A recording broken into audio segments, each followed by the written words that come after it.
This isn't a goddamn fairy tale. This is the story of how a billionaire, a man who could bend markets with a single phone call, was brought to his knees by a 6-letter word: cancer. It's the story of his daughter, just 7 years old, who was handed a death sentence by men in white coats. Doctors said nothing could be done. Science had hit its wall. Hope was a currency even his fortune couldn't buy. But when the experts and the geniuses walked away, when the system waved its white flag, one person didn't. It wasn't a surgeon or a scientist. It was the family maid. What this woman did in the dead of night, with no permission and no safety net, was so profoundly defiant, it would make your blood run cold. She didn't just break the rules, she shattered them. And when her secret was finally dragged into the light, it left a father weeping and forced the entire world to question everything it thought it knew about love, family, and the raw, untamable power of a mother's heart. Because this story proves, without a shadow of a doubt, that family isn't about DNA. It's about who is willing to fight for you. Before we rip the lid off this unbelievable true story, do me a favor. Obliterate that subscribe button and ring the notification bell. And drop a comment below telling us where you're watching from. We want to know who we're sharing this with. Julian Croft was a king in the glittering, ruthless kingdom of Silicon Valley. His empire was built on code and ambition, a sprawling universe of algorithms and innovation that had made him a titan, a name whispered with a mixture of awe and fear. His mansion, a monument of glass and steel perched in the California hills, overlooked a world he had helped shape. But inside its cold, cavernous rooms, Julian was no king. He was a ghost, haunted by the memory of his wife, lost years ago in the silent, sterile act of childbirth. And now he was a prisoner, shackled to a fear so immense it threatened to swallow him whole. His daughter, Lily, his entire world, was dying. At just 7 years old, Lily was diagnosed with a rare and monstrously aggressive form of neuroblastoma. The word landed in the pristine, quiet doctor's office like a bomb, obliterating the world as Julian knew it. The doctors, the best his billions could procure, spoke in hushed, somber tones about therapies, trials, and protocols. They used words like aggressive and resistant. Lily, who should have been learning to ride a bike without training wheels, was instead learning the grim vocabulary of oncology. Her days became a blur of antiseptic smells, humming machines, and the sharp, metallic taste of chemotherapy.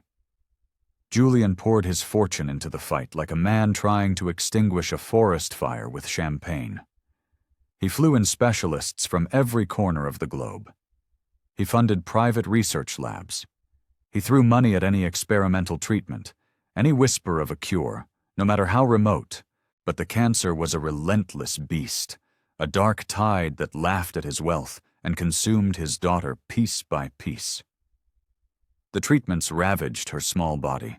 Her bright, cascading hair fell out in soft clumps, leaving a pale, fragile scalp.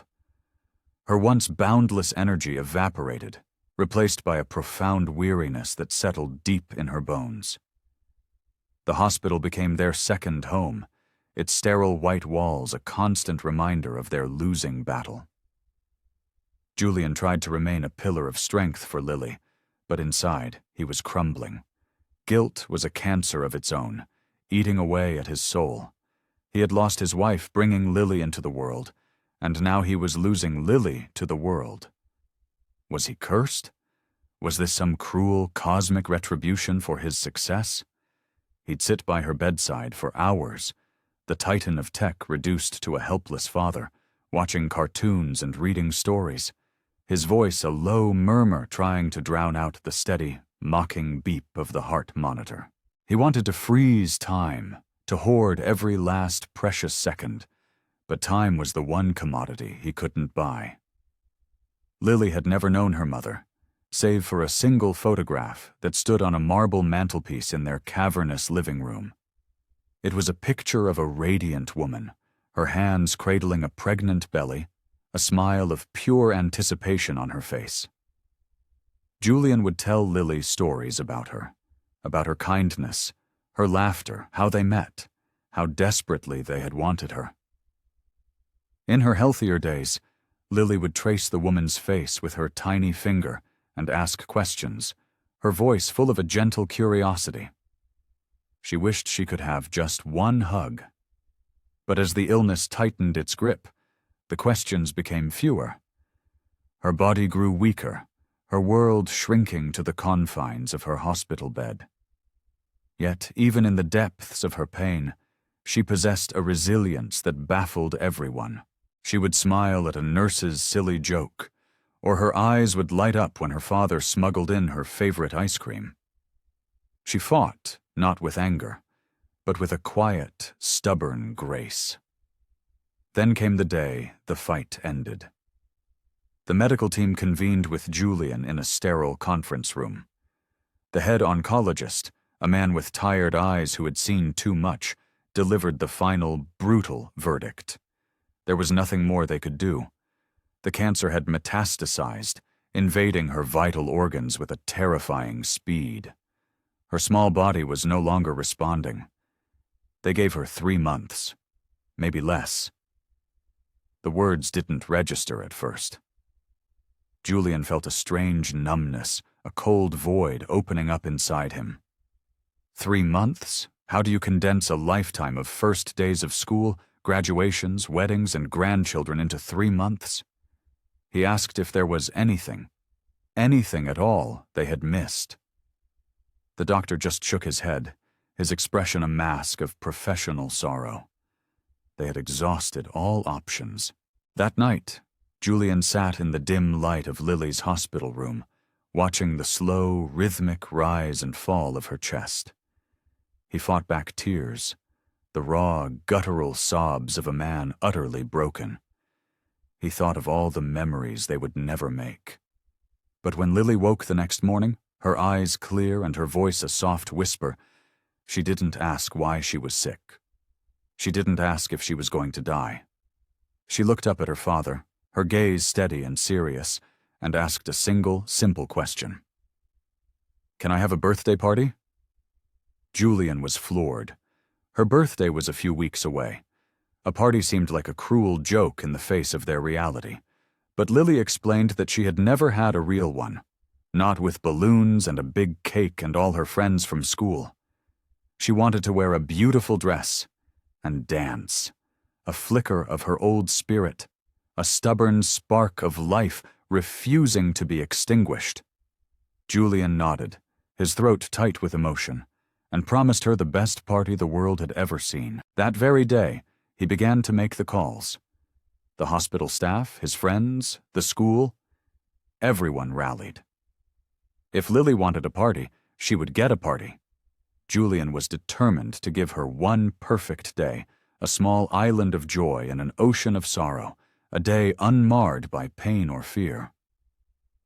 As the days ticked by, Lily's condition worsened, but her excitement for the party was a beacon. She talked endlessly about cake flavors and decorations, her small voice a testament to the enduring power of hope. Her father watched her, his heart a painful mix of love and grief, amazed by the strength of the little girl who was teaching him how to live even as she was dying. Since the day Julian's wife had passed, the soul of the grand mansion had died with her. The sprawling house, once envisioned as a cradle for a family's laughter, became a gilded cage of silence and grief. Its halls echoed with a profound emptiness that no amount of expensive art or designer furniture could fill. The only sounds were the hushed footsteps and clinical whispers of a rotating cast of nurses and caregivers. They were competent, professional, and distant, a constant parade of strangers marking the slow, steady decline of the home's only child.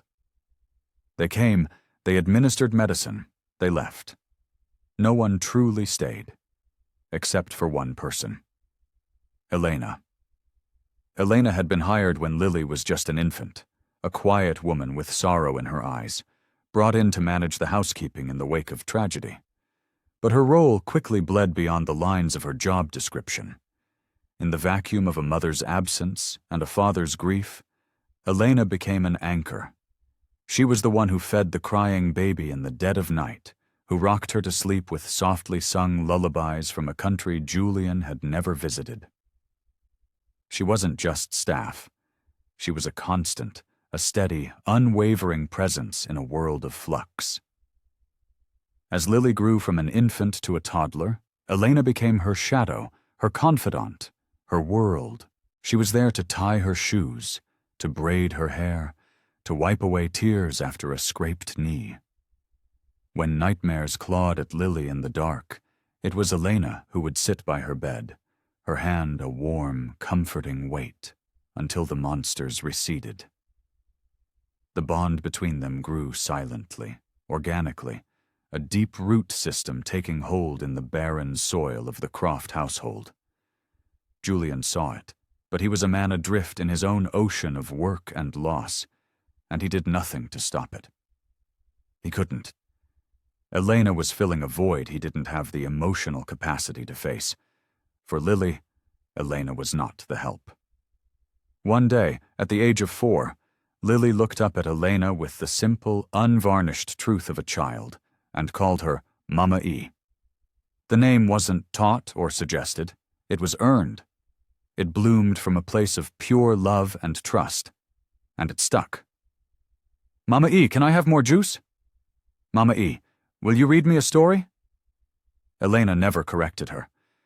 Each time Lily said it, a quiet, private smile would touch Elena's lips.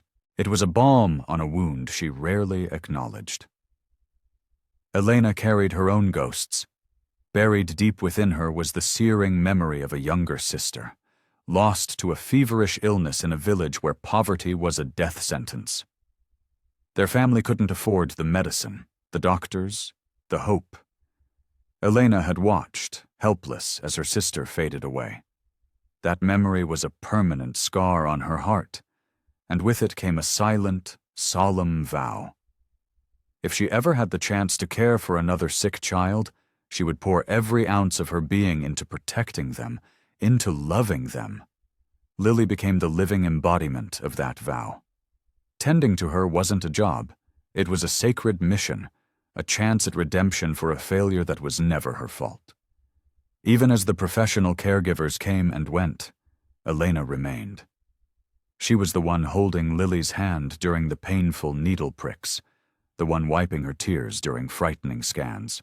At school plays and parent-teacher conferences that Julian's schedule couldn't accommodate, it was Elena in the front row, beaming with pride. Every crayon drawing Lily brought home depicted 2 women beside her, the beautiful, smiling mother from the photograph, and Mama E. Julian had initially set clear boundaries. Elena was staff. She had her own quarters, her own schedule, but those lines had long since blurred into irrelevance. Love respects no contracts. What had begun as employment had transformed into something far more profound, an unspoken covenant of the heart. Elena never asked for more, never demanded recognition. She simply acted like a mother, because it was what Lily desperately needed. And Julian, in his quiet, grief-stricken way, was profoundly grateful. He saw the light in Lily's eyes shine brighter whenever Elena was near. He saw how his daughter's anxieties would melt away under her gentle touch. Elena had brought a semblance of warmth back into the cold, sterile mansion, making it feel less like a mausoleum and more like a home. Everything she did, from fluffing a pillow to singing a song, was an act of fierce, protective love, a fulfillment of the promise made to a ghost from her past. She couldn't cure the cancer, she knew that. But she could arm Lily with love, the only shield she had to offer against the pain. In Lily's world, Elena was her second mother, not by biology, but by choice, by devotion, by unwavering care. And as the shadows lengthened and the doctors spoke in ever gloomier tones, Elena stood her ground. She would not fail this child. She would not let go. The day of the party, the house was transformed, not with the ostentatious flair of a billionaire's event, but with the simple, heartfelt chaos of a child's birthday. Colorful, hand-taped balloons clung to the walls, and a long table overflowed with snacks. In the center sat a large pink cake, its frosting soft and inviting. Lily presided over the scene from her wheelchair, a vision in a pale pink dress, her bald head adorned with a glittery makeshift crown. Her eyes, though shadowed with fatigue, shone with an incandescent joy. Classmates arrived bearing handmade cards and stuffed animals. Nurses hovered discreetly in the background, a silent reminder of the fragile reality. But today, no one spoke of medicine. For a few precious hours, it was just a birthday. Elena was a blur of motion, a constant presence by Lily's side. She cut food into tiny, manageable bites, reminded her to drink water, and adjusted her cushions for comfort. She laughed with the children and wiped frosting from Lily's chin, moving with the easy intimacy of a mother. Richard watched from a distance, a bittersweet ache in his chest, capturing every moment on his phone. He wanted to preserve this day, this fleeting image of his daughter's happiness, for the barren years he saw stretching out before him. The party began to wind down. The sugar-fueled energy of the children subsided into a contented lull. Elena sat on the floor beside Lily's wheelchair, feeding her one last tiny piece of cake. The room was filled with the soft murmur of parents gathering their kids. Lily leaned her head against the chair's support and looked directly at Elena, her expression suddenly serious, her eyes holding a weight far beyond her years. Then, in a voice so quiet it was almost swallowed by the room, she asked the question that stopped the world on its axis. "Am I going to live, Mommy?" She didn't say, "Mama E." She didn't say, "My other mommy." In that moment of ultimate vulnerability, she reached for the deepest truth in her heart. She said, "Mommy." Silence. The gentle hum of the refrigerator seemed to roar. The soft chatter of the remaining guests evaporated. Time itself seemed to hold its breath. Elena froze, the plastic fork halfway to her own mouth. The air was punched from her lungs. She looked into Lily's wide, searching eyes, and inside, her own heart fractured. The question was a physical blow, more painful than any she had ever endured. Every fiber of her being screamed to lie, to smile and say, "Of course, sweetheart, everything will be fine." But she couldn't. Not to Lily. Their bond was built on a foundation of truth, even the ugly ones. Her lips trembled, and a storm of tears gathered behind her eyes, but she willed them not to fall. She reached out and took Lily's small, cool hand in hers, her grip firm and grounding. "You are so strong," she whispered, her voice thick with unshed tears. "And I am right here with you. Always." She didn't say yes. She didn't say no. She offered the only truth she had left, her presence. Near the doorway, Julian had heard it too. He physically recoiled as if struck. He clapped both hands over his mouth and turned away, his broad shoulders shaking with a silent, racking sob. This was it. The moment he had dreaded more than any other. His daughter, his baby, confronting her own mortality. That single, whispered question shattered the fragile illusion they had all so carefully constructed. The party, the balloons, the cake, it was all a beautiful lie. Lily had stripped it all away, forcing them to face the terrifying truth. She wasn't just a sick little girl. She was a soul who understood. She could feel her body failing. She could hear the hushed conversations. She wasn't asking for information. She was asking for comfort from the person she trusted most in the universe, from her mommy. Elena knew the weight of her non-answer. She knew it would settle in Lily's memory forever. She couldn't change the outcome, but she could control her response. Honesty, gentleness, and unwavering love. That moment became a scar on all of their hearts, a dividing line between before and after. The party limped to a close. The few remaining guests left with quiet goodbyes and averted eyes. The joyous atmosphere had evaporated, replaced by a heavy, somber respect. Lily held onto Elena's hand for the rest of the evening, a silent, desperate anchor. That night, after Elena had tucked her into bed, Julian stood in the doorway, a shadow in the dim light. The silence that fell over the house was different now.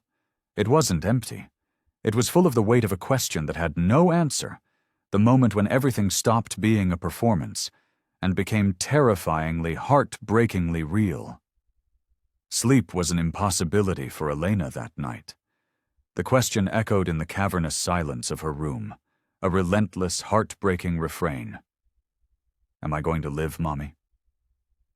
Every time she closed her eyes, she saw Lily's searching gaze. She lay in her bed, staring at the ceiling, a storm raging within her. Despair was a luxury she couldn't afford. A fierce, primal energy began to rise from the depths of her soul, a desperate, clawing need to act. Doing nothing was not an option. She would not stand by and watch another child she loved be stolen from her. She slipped out of bed, the floorboards cold beneath her feet, and crept to the kitchen.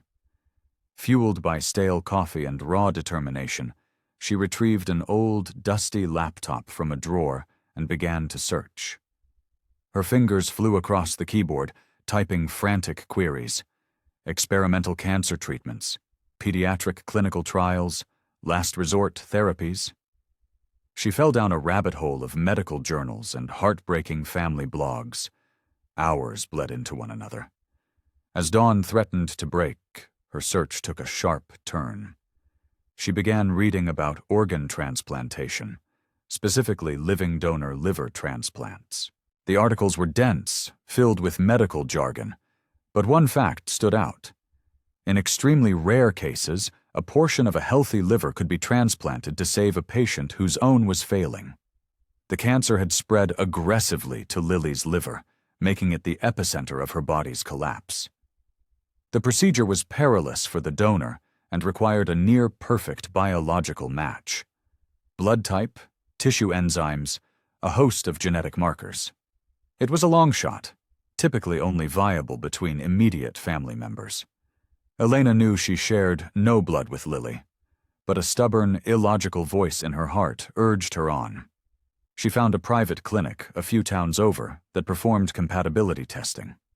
The next morning, feigning a personal errand, she drove there. She didn't tell a soul. Standing before the nurse, she simply said she needed the test for a very special person. She half expected to be turned away, but they drew her blood and sent her home to wait. The waiting was a unique form of torture. Elena moved through her days like a phantom, tending to Lily, managing the house, but her mind was elsewhere. Every ring of the phone, every email notification sent a jolt of adrenaline through her. A few days later, the clinic called and asked her to come in. Her heart hammered against her ribs as she drove. At the clinic, a doctor sat her down in a small, sterile office and slid a white envelope across the desk. Her hands trembled as she opened it. The page was a confusing jumble of numbers and medical terms. The doctor began to speak in a calm, measured tone, but his words seemed to come from another planet. Elena, he explained, was a full match. A 1 in a million match. Perfect blood type. Perfect tissue compatibility. Everything the surgeons would look for. It was a biological impossibility, a statistical miracle. Elena sat in stunned silence, the doctor's voice fading into a distant hum. It couldn't be real. Tears welled in her eyes, tears of disbelief and a terrifying, burgeoning hope. The doctor called it extraordinarily rare, especially for two unrelated individuals. But the data was undeniable. Her liver could save Lily. The thought was staggering. The surgery would be brutal, the risks to her own health significant and long-term. But none of that mattered. The only thing that scared her was the thought of losing Lily. She thanked the doctor, her voice barely a whisper, and left the clinic clutching the papers as if they were a holy text. What now? She was a housekeeper, a nanny. She had no legal standing, no rights. Would Julian ever agree? Would the hospital even consider it? A chorus of rational voices in her head screamed no. Rules, protocols, liability. But a louder, more powerful voice, the voice of her heart, drowned them out. Love. Lily wasn't her boss's daughter. She was her child. In every way that mattered. Back in her room at the mansion, Elena made her decision. She wouldn't ask Julian first. He was a man paralyzed by fear and grief. He would see only the risk to her, another potential loss. He would say no. So she would bypass him. She would go directly to the hospital, to the transplant team, and she would plead her case. She would fight. This wasn't just a job. It was the fulfillment of a vow she had made to her sister's memory. Parents make sacrifices. Some sacrifice time, some money. She was prepared to sacrifice a piece of herself. She carefully folded the test results, a secret weapon in a war no one else knew she was waging, and hid them away.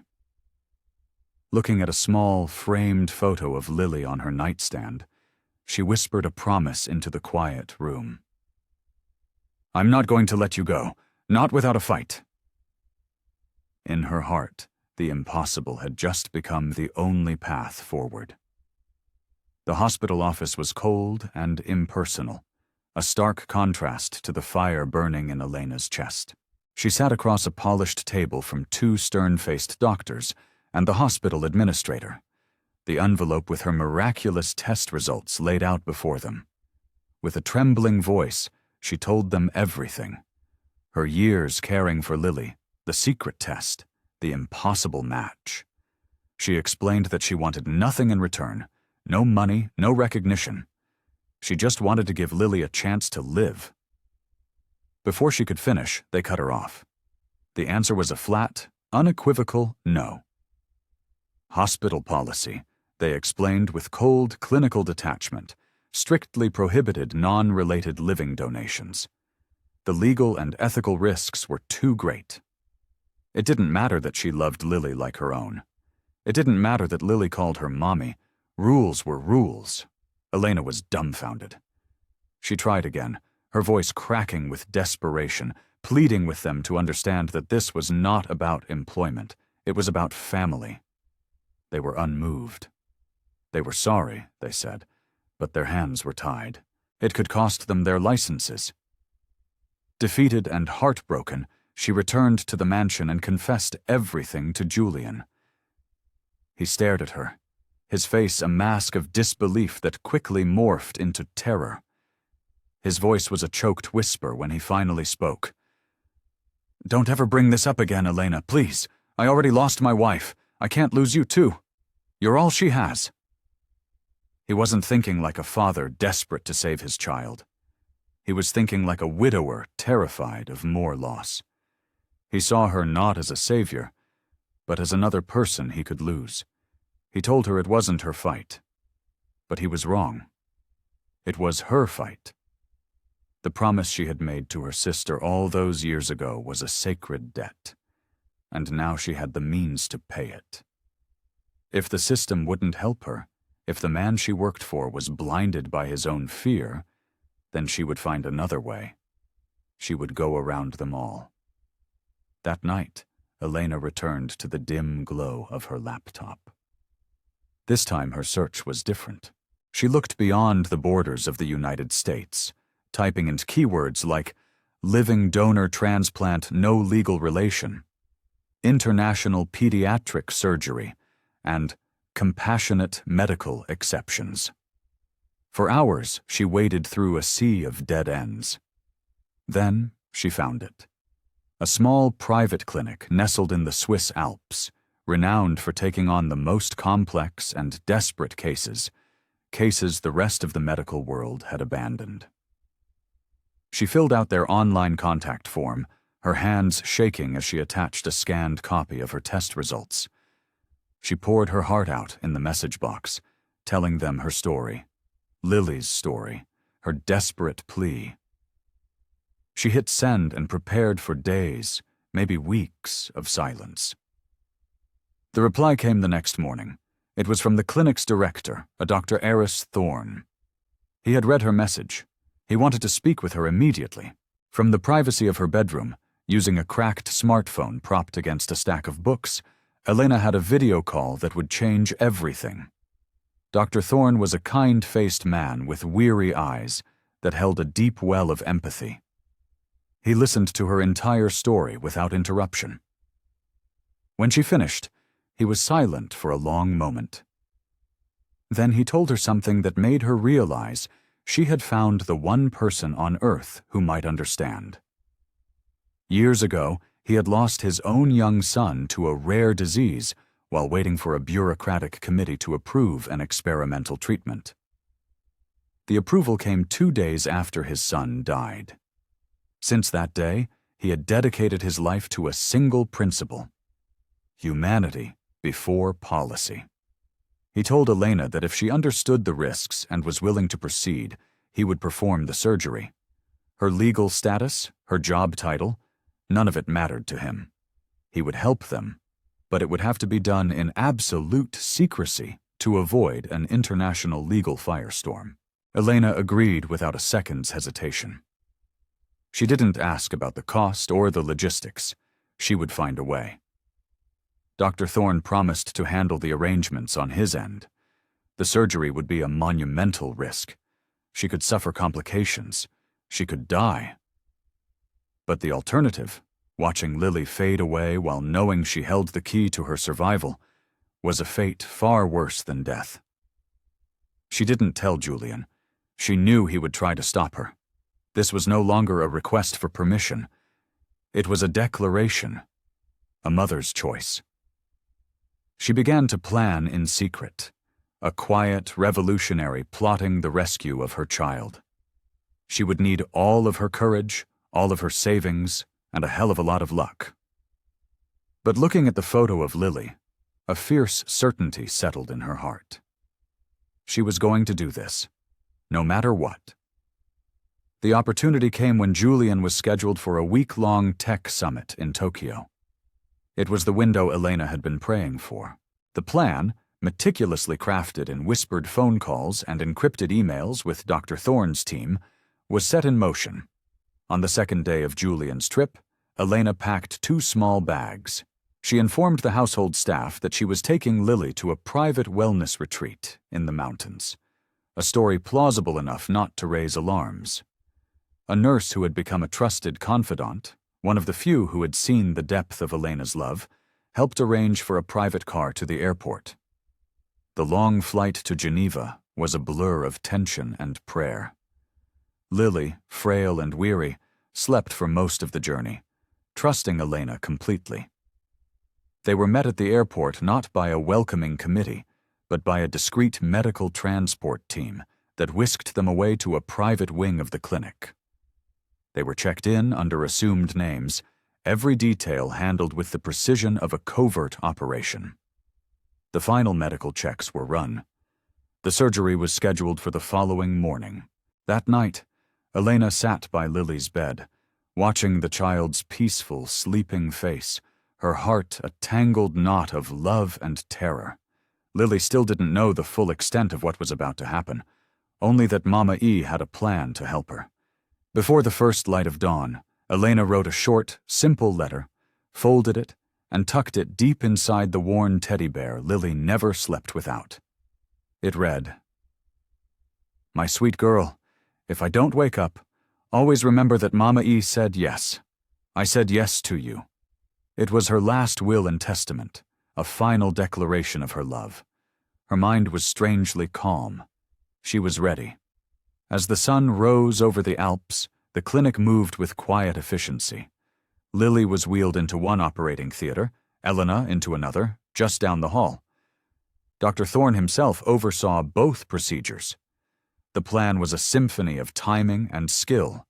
Remove a perfectly sized portion of Elena's healthy liver and, within minutes, transplant it into Lily's body.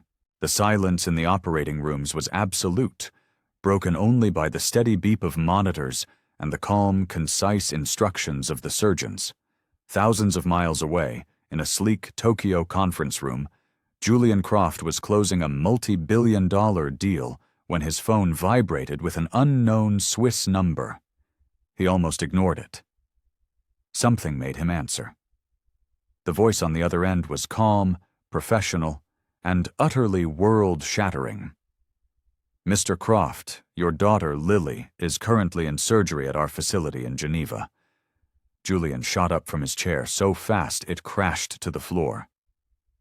"What surgery? Who is this?" The nurse gave him the details, mentioning Elena's name as the donor. In that instant, Julian's meticulously constructed world imploded. He hung up the phone, abandoned the deal, and ran. He didn't pack. He didn't make excuses. He booked the first available flight, his mind a maelstrom of terror, fury, and a dawning, terrifying understanding of what Elena had done. By the time his plane touched down on the tarmac in Geneva, the marathon surgeries were over. He tore through the airport in a blind panic and jumped into a taxi, barking the clinic's address. He burst through the doors and found his way to the intensive care unit. The scene that greeted him stopped him dead. The room was dimly lit and silent, save for the soft hum of machines. In one bed lay Lily, her small form looking impossibly fragile, but her chest rising and falling in a steady rhythm. In the other lay Elena, pale and utterly still, a web of tubes and wires connecting her to the machines that were keeping her alive. Julian stood frozen between the two beds, a silent witness to an act of love so profound it defied comprehension. He saw Lily's tiny hand, then Elena's. He saw the shared bloodlines of the IV drips. He saw the teddy bear on Lily's bedside table. He reached for it, his hands trembling, and felt the crinkle of paper inside. He pulled out the letter. "If I don't wake up, always remember that Mama E said yes." The words broke him. The dam of his grief, his fear, his pride, it all shattered. He fell into a chair between their beds, weeping uncontrollably. For the first time, he saw Elena not as his employee, not as Lily's nanny, but as her mother. A mother who had just ripped out a piece of her own body to save their child. In that quiet, sterile room, thousands of miles from home, Julian Croft finally understood what it meant to be family. After 13 grueling hours, the doors to the operating theaters finally swung open. Dr. Thorne emerged, his face etched with fatigue, but his eyes holding a quiet, profound victory. He approached Julian, who had scrambled to his feet, his heart pounding a frantic rhythm against his ribs. "The surgery was a success," the doctor said, his voice calm and steady. The words washed over Julian like a tidal wave of relief. The transplant had been textbook perfect. Lily's body was accepting the new organ, and her vital signs were stable. The first, most treacherous step had been taken. Lily was settled into a private recovery room, a tiny figure lost in a sea of blankets and monitors. A few rooms down the hall, Elena was in a much more precarious state. To allow her body to cope with the immense trauma of the surgery, she had been placed in a medically induced coma. Her journey back would be long and arduous. Julian became a nomad, wandering the silent corridor between their two rooms. He would sit with Lily, then with Elena. When he entered Elena's room for the first time and saw her still, silent form, the full weight of her sacrifice crashed down on him. He fell to his knees beside her bed, his head bowed, overwhelmed by a gratitude so immense it was painful. She had done the impossible. The next few days were a slow-motion agony of waiting and watching. Julian barely ate or slept, subsisting on bitter coffee and the cautious updates from nurses. Then, on the third morning, a miracle. A tiny, weak voice from Lily's room. "Daddy?" Julian rushed to her side. Her eyes were partially open, a flicker of awareness in their depths. A small, weak smile touched her lips. "Can I have some ice cream?" she whispered. Julian laughed through a fresh wave of tears. It was the most beautiful sound he had ever heard. The doctors confirmed it. Her recovery was progressing faster than they could have hoped. But her next question pierced his heart. "Where's Mama E?" He didn't know how to answer. How could he explain to a 7-year-old that the woman who saved her was locked in a deep, artificial sleep? "She's resting, sweetheart," he managed to say. "She's very, very tired." He then went back to Elena's room and sat by her side, holding her limp hand.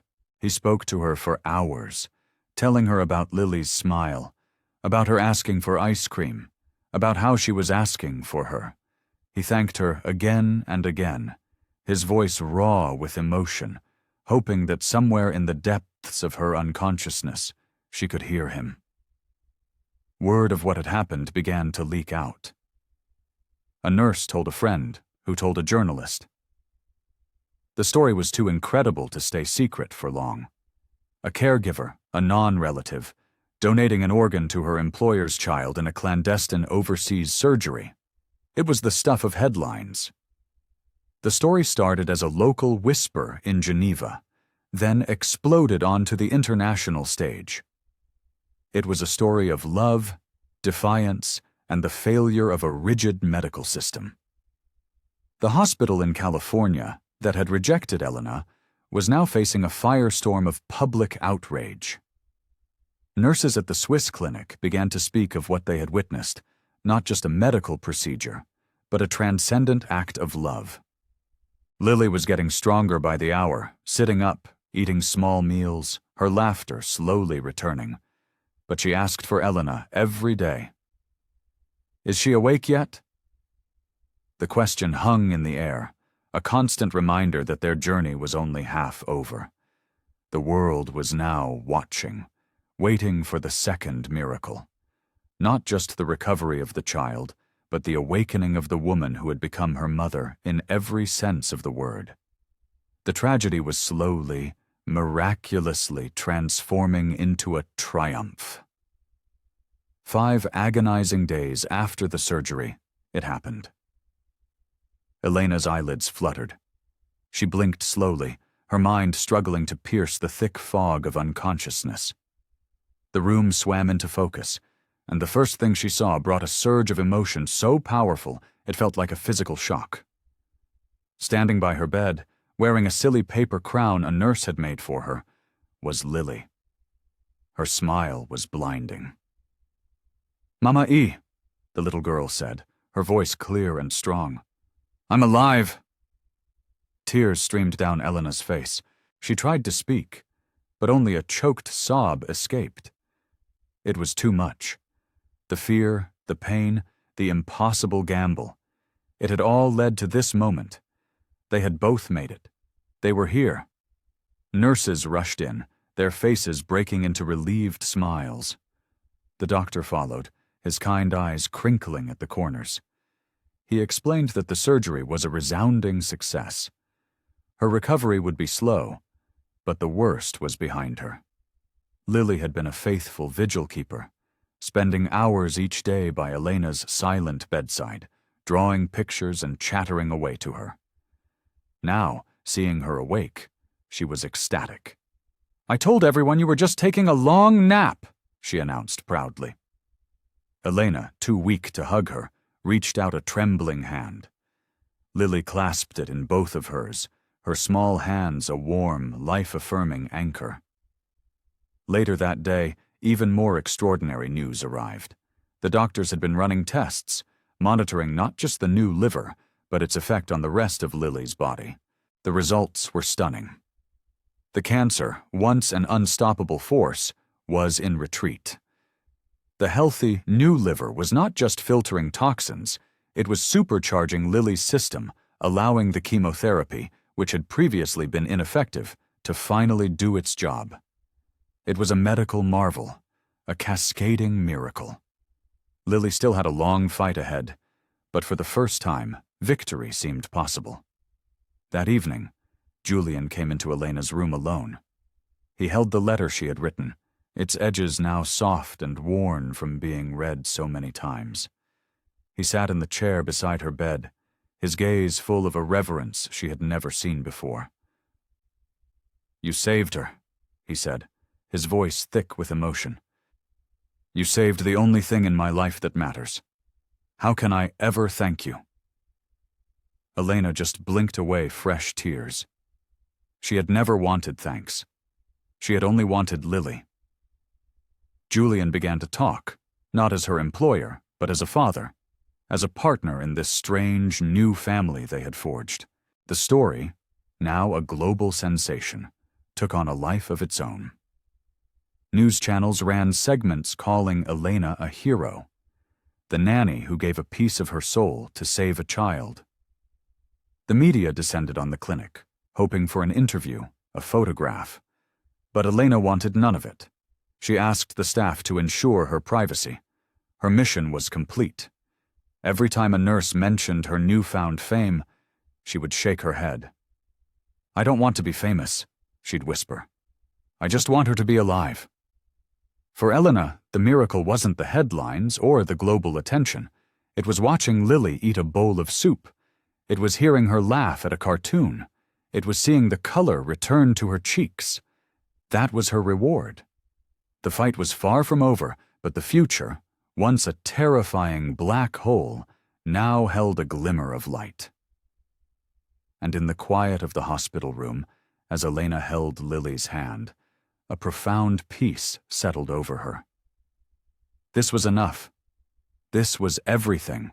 What started as a hospital rumor became a global firestorm. Television shows, news websites, and social media platforms were saturated with the story of the nanny who defied the system to save a child. News anchors hailed her as a modern-day saint, an emblem of pure, selfless love. Organ donation charities saw a massive spike in registrations, citing her story as the inspiration. The case of Elena and Lily became a worldwide conversation about the true meaning of family. But as the praise for Elena mounted, so did the scrutiny of the institutions that had failed her. Why was a loving, perfectly matched caregiver denied the right to save a child's life because of a bureaucratic technicality? Journalists and medical ethicists began to dig, and they found that Elena's case was not an anomaly. It was a symptom of a rigid, risk-averse system that often prioritized policy over patients. The public outcry was deafening. The hospital in California that had initially rejected her was forced to launch a full internal investigation. The director who signed the rejection letter was suspended. The ripple effect was staggering. Spurred by public pressure, medical boards in several countries began to formally review their donation protocols. The concept of emotional kinship started to appear in policy discussions. Elena's quiet act of defiance was forcing a systemic change, creating a pathway for countless others in similar situations. Online, she was revered. Memes were made. Art was created. Her name became synonymous with moral courage. Invitations for awards, interviews, and television appearances poured in from all over the world. Health foundations wanted to honor her. Philanthropists wanted to fund a charity in her name. And through it all, Elena said no. Thank you, but no. She refused every request, recoiling from the spotlight with a steadfast humility. She hadn't saved Lily to become a symbol. She had saved Lily because she loved her. While the world debated her legacy, Elena focused on the small, sacred moments of recovery.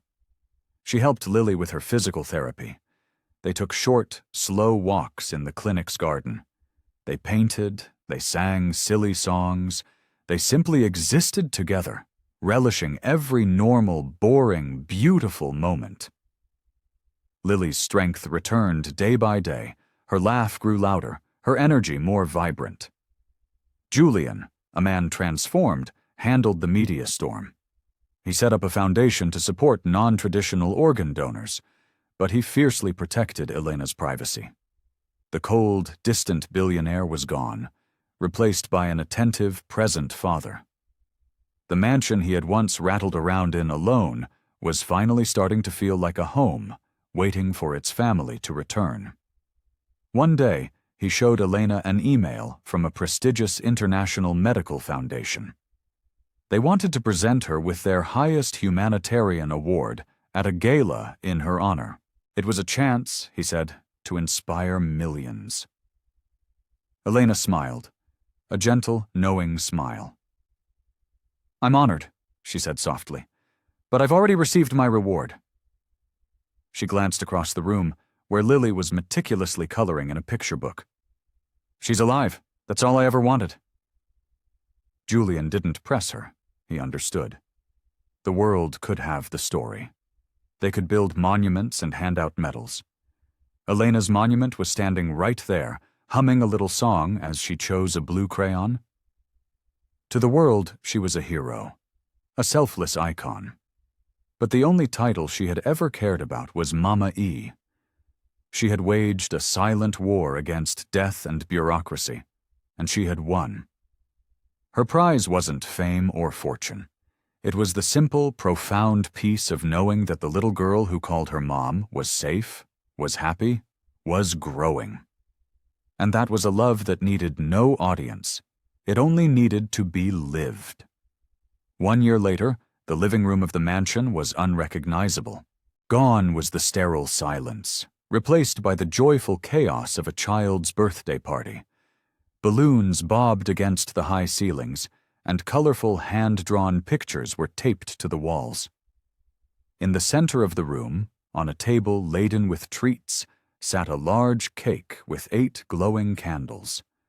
Lily stood before it, her face glowing with health, her hair grown back in a cascade of soft curls. She was surrounded by a gaggle of laughing friends. 3, 2, 1, they all shouted. Lily took a huge breath and blew, extinguishing every single flame in one triumphant puff. The room erupted in cheers. Julian stood off to the side, a camera in his hand, and a look of pure, unadulterated joy on his face. This wasn't just a party, it was a festival of life, a celebration of a battle won. Elena was right beside Lily, her hand resting gently on her shoulder. Over the past year, she had been a constant, guiding Lily through the final stages of her recovery and her triumphant return to school and normalcy. Seeing Lily now, so vibrant and full of life, was a daily miracle that filled Elena's heart to bursting. At one point, amidst the happy bedlam of presents and games, Lily grew quiet. She turned to Elena, her expression serious. "Mama E," she said, her voice clear and confident. "Now I'm really going to live, right? For a long, long time?" It wasn't a question born of fear, but of certainty. A request for confirmation of the beautiful truth that was now her life. Elena knelt, her own eyes shimmering. She rested her forehead against Lily's and looked deep into her eyes. "Yes, my love," she whispered, her voice thick with emotion. "You are going to live. The longest, most wonderful life." Lily beamed and threw her arms around Elena's neck in a fierce hug. Richard captured the moment on his camera, his own eyes blurring with tears. This was his family. Unconventional, forged in crisis but more real and true than anything he had ever known. On the marble mantelpiece, next to the photograph of the mother Lily had never met, was a new addition. Julian had taken the simple, handwritten letter Elena had left in the teddy bear and had it professionally framed. "If I don't wake up, always remember that Mama E said yes." It had become their family's creed, a quiet, powerful testament for all to see. It was a reminder that love is not a feeling, but an action. That being a parent is not about biology, but about choice. And that sometimes the most profound changes in the world are sparked by a single, quiet act of defiance, born from a love so pure it is willing to break all the rules. The laughter of children filled the house, a sound more valuable than all the billions in Julian's bank accounts. And Elena watched her daughter of the heart, and knew she had already received every reward she could ever want. The miracle was here, eating cake and dreaming of the long, beautiful life that stretched out before her. We've reached the end of this incredible journey. If you've made it this far, thank you. This story is a powerful reminder of what truly matters in this world.